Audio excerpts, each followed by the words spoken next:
La terre, c'est pour moi le bonheur. Ah, c'est bien ça.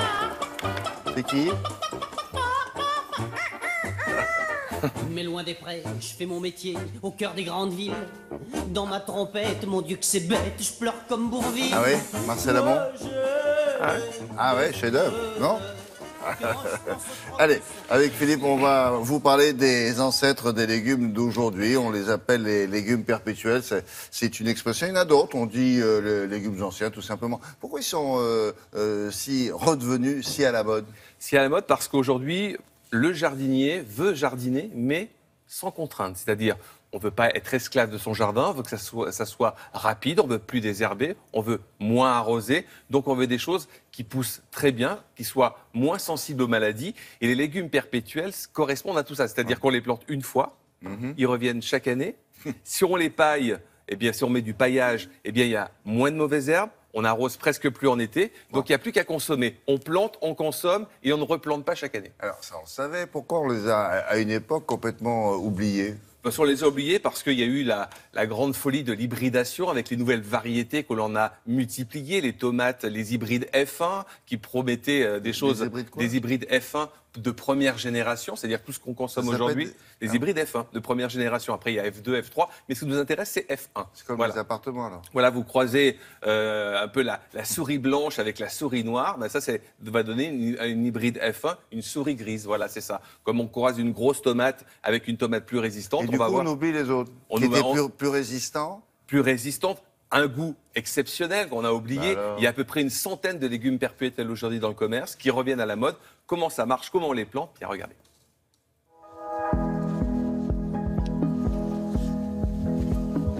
Les légumes perpétuels sont les ancêtres des légumes d'aujourd'hui.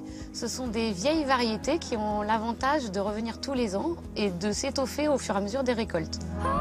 La plantation des légumes perpétuels est la même que pour les légumes traditionnels, en semis ou en jeunes plants. Respectez les expositions. On les plante une première année, on récolte. Plus on les récolte, plus ils grossissent. Si on a une petite consommation, ils grossissent doucement. Et on les garde de nombreuses années. Ils sont pour une grande partie rustiques. Certaines variétés ont une nécessité d'être paillées et hivernées sous cloche. Mais dans l'ensemble, ils résistent au gel. La liste est longue pour les légumes perpétuels. Vous en avez plus de 50 variétés. Le poireau perpétuel, l'ancêtre du poireau, qu'on n'a pas besoin de replanter tous les ans et qu'on coupe au fur et à mesure de ses besoins.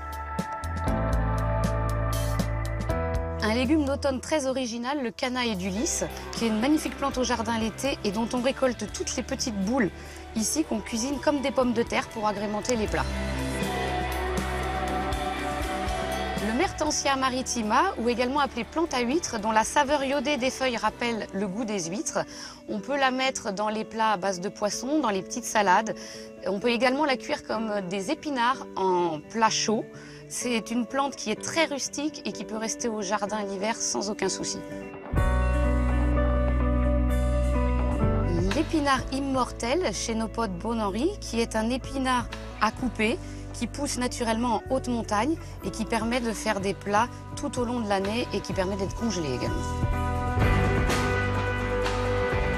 La réponse, qui est une petite campanule sauvage, qui est une salade perpétuelle. On la récolte comme une mâche, plus on la coupe, plus elle repousse. On peut également mettre ses fleurs bleues en salade pendant l'été. Et puis quand la touffe est devenue suffisamment grosse, on peut arracher les grosses racines et les consommer comme des radis. Le souchet comestible, qui est une petite amande de terre. On utilise ces petits tubercules une fois les premiers gels passés sur le feuillage. On peut les broyer pour faire de la poudre d'amande et également les faire griller et caraméliser comme des pralines. Le melon poire ou Solanum muricatum, plante d'Amérique du Sud, de la même famille que la tomate, qui offre des fruits en fin d'été à la saveur doucereuse du melon et de la poire.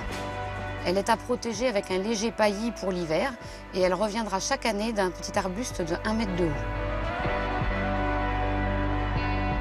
L'ail éléphant est un ail géant dont on récolte les gros cailleux la deuxième année. Et pendant la première année, toutes ces tiges peuvent être coupées régulièrement pour être cuisinées comme un poireau. N'oubliez pas de pailler votre potager. Ici, on a choisi du paillis de noix de coco, un paillage qui laisse respirer la terre tout en conservant sa fraîcheur. Est-ce que vous savez si dans la grande distribution, ils ont des carrés comme ça de plantes perpétuelles? Non, hein. non, pas du tout. C'est le moment, non? C'est le moment. En revanche, sur certains toits de Paris, on va avoir des potagers géants avec une introduction de légumes perpétuels. Donc ça, c'est une bonne idée. Parce que celui-là, avec ce goût de... L'ail géant, là le melon avant? Le melon poire, c'est un goût... Melon poire. Il s'appelle melon poire, c'est un goût entre le melon et la poire, tout simplement. Il y a des goûts vraiment qu'on ne connaît pas. C'est vraiment un voyage gustatif avec ces légumes perpétuels. Il faut vraiment aménager un petit carré dans son jardin. Alors, il n'y a pas la tomate perpétuelle, il y a la tomate en branche qui mesure 1,50 m. La tomate perpétuelle n'existe pas encore. Pour l'instant, on trouve ça en jardinerie sous forme de graines, ouais. Mais sinon, dans le commerce d'alimentation, on ne trouve pas ça? Non. Alors... Peut-être dans certaines épiceries fines, mais encore. Et vous demandez des légumes perpétuels. Voilà. D'accord. Merci beaucoup.